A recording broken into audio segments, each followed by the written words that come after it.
The sole purpose of this video is to provide a basic overview and orientation of your new apparatus. This video is not intended to act as or replace individualized driver-operator training. Individual fire departments may base guidelines, policies, and procedures tailored for best practices. Pierce Manufacturing and Hughes Fire Equipment representatives are not liable for injuries caused from acts resulting from actions inconsistent with the information provided within this video and/or accompanying manuals. Refer to the Operation and Maintenance Manual for complete details relating to the components and features of this apparatus. Only trained personnel should operate this vehicle or perform maintenance. You are responsible for learning how to operate this fire apparatus under all conditions without having to refer to the manual while operating at an emergency incident. This video will discuss types of warnings and caution labels. It is your responsibility to locate and identify each of the labels and understand the importance and associated hazards. Warning labels will point out procedure that must be taken or action that must be avoided to guard against the possibility of serious injury or death. Caution labels will advise you that there is a risk of damage to property if certain precautions are not followed. Continuous training, reviewing of operation and service manuals, developing good standardized practices will assist driver operators with a more complete understanding of the components and operation of this fire apparatus. As the driver operator of this vehicle, you are responsible for understanding the function of each component of the apparatus, maintaining control of the fire apparatus at all times while in operation. Make operational and functional changes while operating at an emergency without having to read operator's instructions or safety warning labels. Operate manual override and emergency shutdown procedures immediately if a component fails to operate properly. Components location may vary with each Pierce fire apparatus. Review the exact location of each component prior to operation. Major inconsistencies between your vehicle and the information contained in this video should be directed to your sales representative. Safe operation of any vehicle is the responsibility of the driver operator. You must learn the location and function of all controls, switches, gauges, valves, inlets, and discharges. Due to a higher center of gravity, heavy trucks have a significantly higher rollover tendency than other types of vehicles. To reduce the risk of rollover, avoid making sharp turns, excessive speed, and avoid abrupt maneuvers. In the event of a rollover crash, an unbelted person is significantly more likely to become injured or die than a person wearing a seatbelt. In the event of a crash, unbuckled occupants can also become a hazard to other occupants, as they may be thrown around inside the cab. Seatbelts are required while in operation. Please refer to your warranty certificates for details and information enclosed in your manuals. Customer-installed equipment must be mounted to withstand road travel and comply with NFPA 1901. Modifications such as drilling holes or welding to structural frame components of the chassis are not permitted. Contact Pierce for instruction and review of non-structural sheet metal or other dissimilar metals for modification. Follow the radio installation guide for further assistance on installing or mounting electronics. Before placing your new apparatus into service, perform a primary inspection of key components of the apparatus, including all fluid levels, anti-lock braking systems, electronic stability control, and automatic traction control. Weigh your apparatus to ensure that it conforms to axle and brake ratings. Never exceed the gross axle rating printed on the label inside the cab. Exceeding these ratings could lead to reduced component life, personal injury, or death. Review the use of auxiliary braking systems, compression brake, exhaust brake, electronic retarder, and hydraulic retarder. Before placing the apparatus in service, refer to the operational maintenance manuals. Information on the operation and maintenance functions for the components such as the pump, pressure governor, and foam systems, along with other options, is provided in either the Pierce manuals and/or other manufacturer support information delivered with the apparatus. If you need more information, please contact Hughes Fire Equipment. Congratulations, McKenzie Fire and Rescue, on your new fire apparatus, job number 31687. Please utilize this job number when referencing your new apparatus with Hughes Fire Equipment and Pierce Manufacturing. Let's get started on a brief orientation of your new apparatus.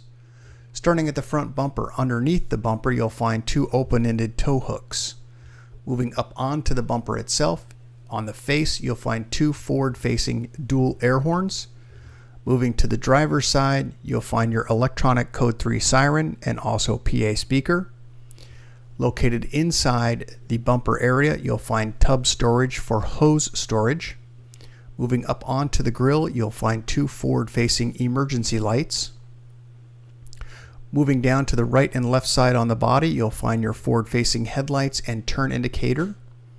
Up onto the very top of the fender, you'll find your right and left turn indicators.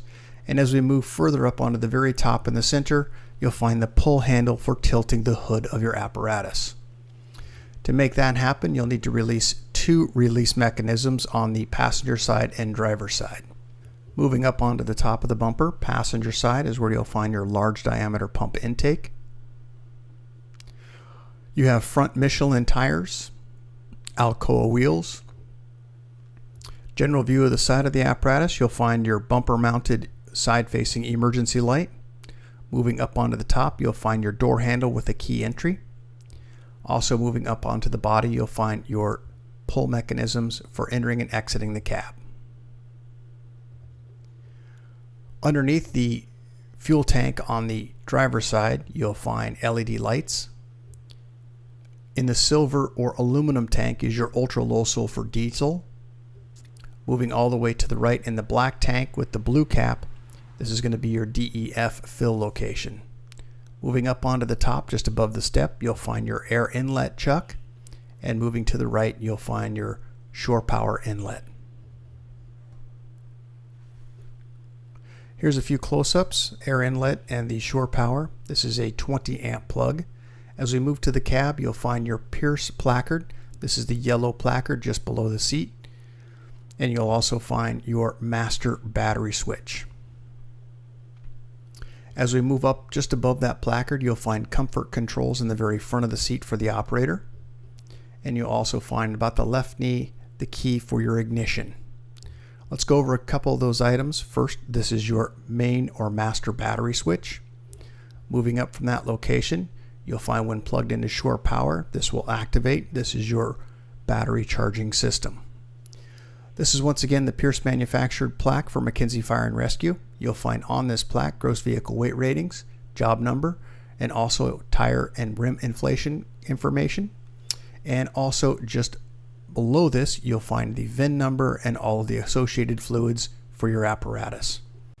Moving overhead of the operator, you'll find your Wayland Traffic Advisor Control Center. We'll move to the center area. We'll talk about these set of switches in a closer up image. And at the very bottom, you'll find this red indicator. If lit, do not move your vehicle. You may have a compartment door open. You need to verify. Close up here of the traffic advisor. As we move to the very center area, you'll find your pull rope for your air horn, emergency master, roof light, front warning, side warning, lower rear warning, and upper rear warning. Located near the Pierce plaque logo here, you'll find illumination for green indicating someone's in the seat and belted, red they are not. Moving down onto the dash, you'll find your normal spin automatic traction control. You'll find your filter minder. Just beneath that, the Allison transmission pad. Moving to the right, you'll find your road pump shift. You'll find two indicators. One, pump engaged in green. The next green indicator is OK to pump. Moving to the right, you'll find this yellow diamond. This is your service brakes, pull to apply, push to release. And up in the very top, you'll find your backup camera. We'll go ahead and talk about the next set of images here as we get a little bit more of a close-up. We'll talk about those switches and also your climate control. Let's start down at the very bottom with your climate control. You have fan speed on the left side. You also have comfort controls on the right and in the center. Let's go ahead and take just a look up above. This is the set of gauges here. This is your DPF regen. Moving to the right, you'll find your engine brake, mirror heat, window controls, door control locks, load manager, your deck gun raised, which is red, and also a door open or low voltage.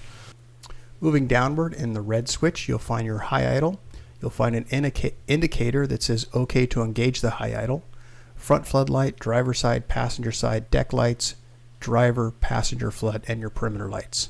Here's some close-ups of those images that we just talked about. This is your road mode or pump mode with indicators, Allison transmission pad. As we move up to the very top, you'll find your backup camera. This is the monitor for that camera. And let's go outside of the cab now. Let's specifically talk just underneath your pump panel area. You'll find perimeter lighting in this location on both sides, and we'll start as a general view here, starting with the pump panel next. Let's start in the upper gray section. You have your master intake and master discharge located at the very bottom of this in the gray section. These are your test ports for vacuum and pressure. We'll move all the way over to the left-hand side in red. This is going to be your foam level for tank A.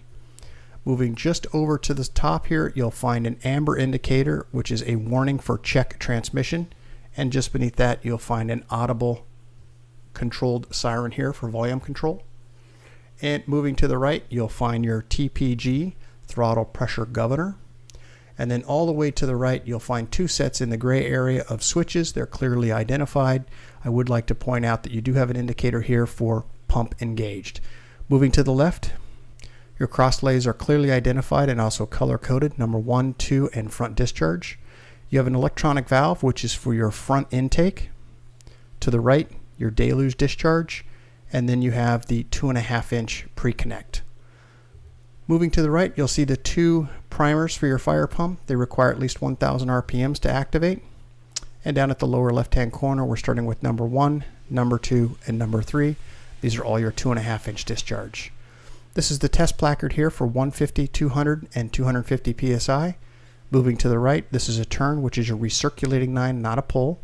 And moving further to the right in the blue section, this is your tank water level. Moving all the way to the right, same type of turn style. This is going to be your engine cooler.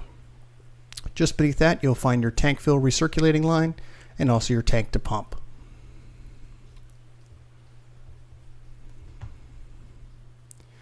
Let's move down to the next section just beneath this. We're going to find at the very top, this is the red number 1 driver's side. As you move to the right, this will be the number 3 driver's side. I would like to point out this warning label here regarding the associated hazards with removing pressurized caps. And as we look to the very center, American flag eagle with the Pierce logo, this is your large diameter intake. All the way to the far right, your pump drain. Let's go back down here. This is going to be your foam inlet. There are things associated with this, including a drain just above and also a flush. Just to the right, you'll find your auxiliary driver's side inlet. It's a 2.5-inch. And then as we look to the right, warning label regarding only trained personnel should operate this pump or vehicle. And to the very far right, your manual pump shift. And at the very bottom, all of your associated drains. At the very bottom and on the very left-hand side, which is currently indicating now, you have a wattress pump. This is your information regarding that wattress pump.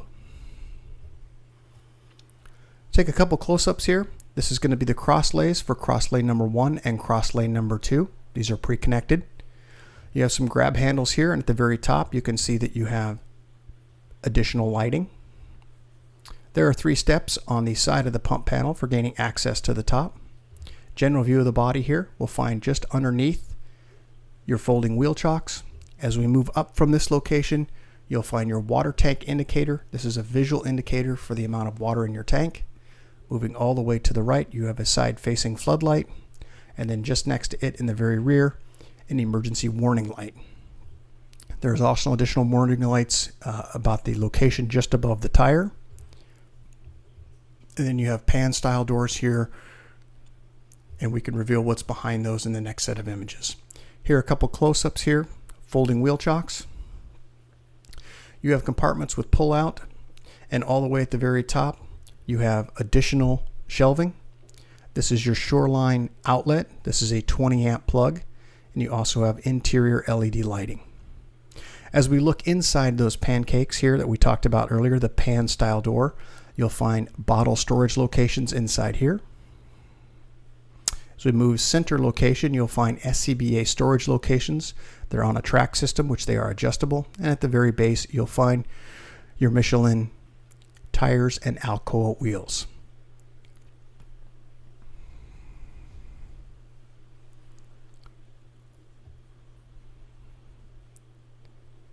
Couple more close-ups of those images here. This is the rear section of that bottle storage location. Just to the rear of the mud flap, you'll find an additional wheel chock location for your folding wheel chock. Additional storage compartment here. At the very bottom, you have a full pull-out type shelf and also fixed mounted shelves, which are adjustable. In the very rear, you'll find 2 emergency lights at the very top. You'll also find your traffic advisor that runs all the way across. The middle section, just beneath the traffic advisor, this is your backup camera, which is displayed inside for the driver. Moving down to the very bottom, you have rear scene lights. This is the switch for those rear scene lights. Down at the very bottom, you'll find your brake, turn, and also backup lights. You'll also find a ladder storage compartment here for rear ladders. And at the very top, you'll find additional storage here for suction hoses. Let's take a look at some close-ups here.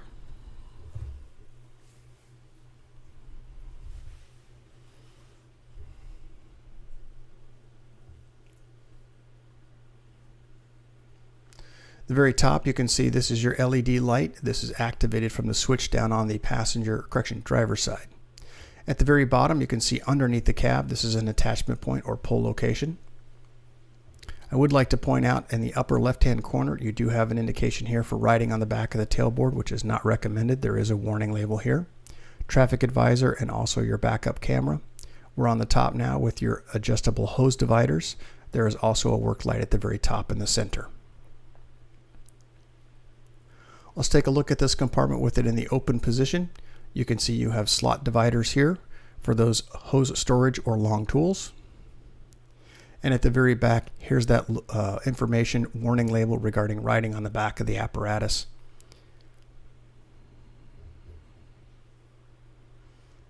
Let's take a look inside the compartment. This is your 24-foot, 24-foot extension, 14-foot roof, 10-foot attic, and also pike pole storage. General view here of the side and rear of the apparatus. Side has a similar layout, just different bottle style locations here. There are 2 bottle style locations here. And also you have a sticker down at the very bottom by the marker light. This is indicating that you have extremely hot diesel exhaust and be cautious as to where you park your vehicle. Same as the other side, you have an additional water indicator, compartment doors, adjustable shelves, LED lighting inside.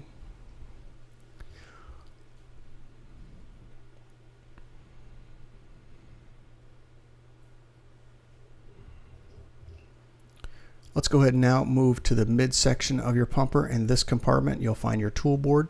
To access the front side, the rear side, simply turn the latch. I would like to point out there is a locking mechanism here when it's fully out. Just release that mechanism. Here once again is that exhaust sticker regarding hot diesel exhaust, and be cautious as to where you park. As you can see inside these compartments, they do have bottle strap retainers. And as we move to the very front compartment, once again, adjustable shelving and LED lighting inside. Let's go ahead and take a look underneath. This is that exhaust here. You can see it does have a turn down on it. Generalized view of the cab. Let's talk about the midsection here. There are 2 access points here for gaining access behind the pump besides the entire access panel. As we move further down, I would like to point out on the diamond plate, you have additional grab handles when making steps up into the higher reaching areas. Those are for your safety. Down at the very bottom, there are 3 things I'd like to identify here. First, this is your relief valve. Do not cap it.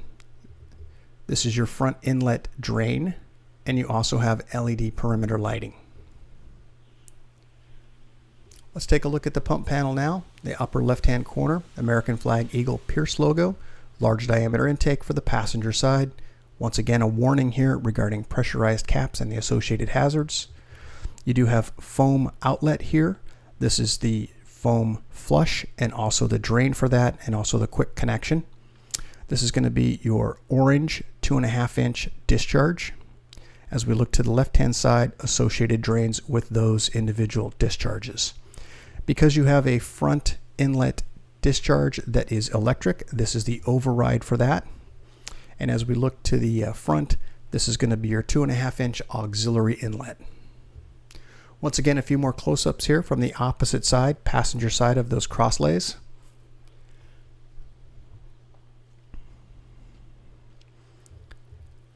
And then an overall general view of your apparatus from the passenger side. Congratulations, McKenzie Fire and Rescue, on your new fire apparatus, job number 31687. If you have any questions regarding the content of this video or further questions, please contact your Hughes Fire sales representative. Congratulations and good luck.